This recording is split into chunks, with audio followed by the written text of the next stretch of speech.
जो 2500 किलो विस्फोटक बरामद हुआ, जिसमें अलग अलग तरीके के केमिकल थे, अमोनियम नाइट्रेट थी, और जिन केमिकल्स को लैब से छोटी छोटी मात्रा में ये सारे लोग मुजम्मिल, उमर, शाहीन निकाल कर आया करते थे। ये अपना सेफ हाउस बना रखा था।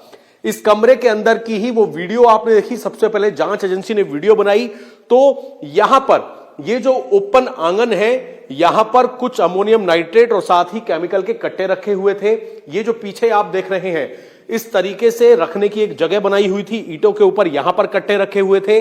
और सबसे ज्यादा जो इन केमिकल्स की, विस्फोटक की मौजूदगी थी, वो इस कमरे में थी। इस तरीके के फर्टिलाइजर मिलाकर, अमोनियम नाइट्रेट फर्टिलाइजर मिलाकर विस्फोटक जो है तैयार किया जाता था, जिसमें कुछ यूरिया भी मिलाया जाता था। इस बात की जानकारी सूत्रों से यह भी मिली थी कि ना केवल लाल किला, बल्कि लाल किले के अलावा यूपी के कई शहर जो है वो इनके निशाने पर थे। खास तौर पर कुछ धार्मिक स्थल, जिसमें अयोध्या, प्रयागराज, काशी, कई जगहों पर सीरियल ब्लास्ट करने की प्लानिंग थी। यह भी पता चला है कि मुजम्मिल के मोबाइल फोन से 200 वीडियो मिले हैं, जिसमें अलग अलग तरीके की भड़काऊ तकरीरें हैं। तुर्की के अंदर भी इन्होंने एक विदेशी हैंडलर से मुलाकात की थी, जो कि जैश-ए मोहम्मद ने पूरी प्लान करवाई थी साल 2022 में, और उसके बाद से ही आतंक की इस फैक्ट्री को बनाने का काम शुरू हो गया था।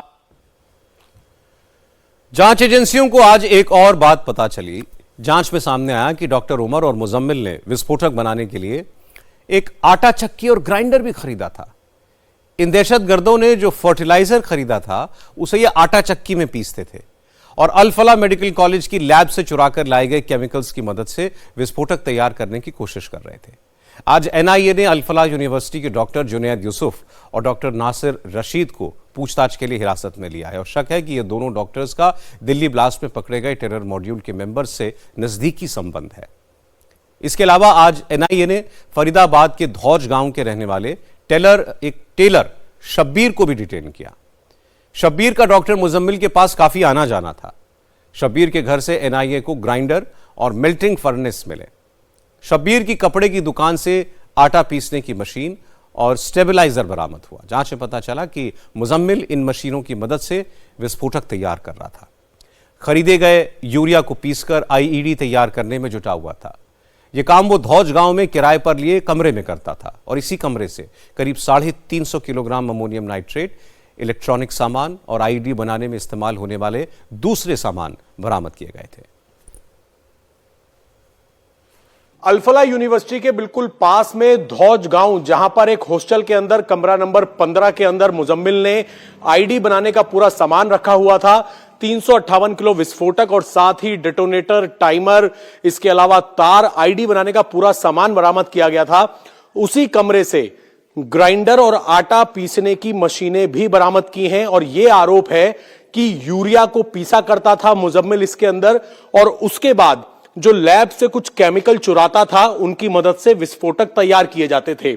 इस वक्त इंडिया टीवी की टीम इस बिल्डिंग में मौजूद है, जो कि धौज गांव में है। यहां पर आप देख सकते हैं किराए के बहुत सारे कमरे हैं और इसी बिल्डिंग के अंदर एक कमरा नंबर 15, जिसके अंदर 9 तारीख को रेड्स की जम्मू कश्मीर पुलिस ने, फरीदाबाद पुलिस ने, और इसमें कमरा नंबर 15 ये जो आप देख रहे हैं, जिसमें फिलहाल ताला लगा हुआ है, यहां से जब 358 किलो विस्फोटक बरामद किया तो उस विस्फोटक के अलावा आईडी बनाने का तमाम सामान, जिसमें मास्क, साथ ही बैटरी, डेटोनेटर, टाइमर बरामद किए, तार बरामद किए।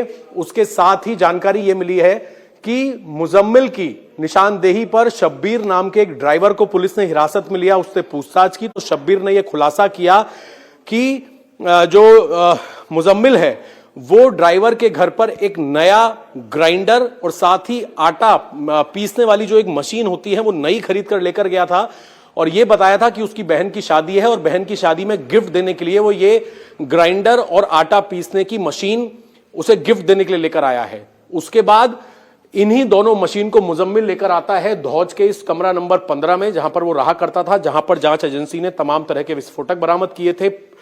सूटकेस के अंदर पैक्ड पूरी तरीके से तैयार जो विस्फोटक बरामद किए थे। अब जानकारी यह मिली है कि इसी कमरे के अंदर वो इन मशीन को लेकर आया, ग्राइंडर और आटा पीसने की मशीन को, और यहां पर वो यूरिया को इन मशीन के जरिए पीसा करता था। पीसने के बाद इन्हीं मशीन के अंदर वो दूसरे तरीके का केमिकल मिलाता था यूरिया को पीसने के बाद, और जो केमिकल यूनिवर्सिटी से वो निकालता था उसकी मदद से विस्फोटक तैयार होते थे। जांच एजेंसियों को doctor Muzammil, doctor Adil, doctor Shaheen और आरिफ से पूछताछ में कई चौंकाने वाली बातें और पता चली।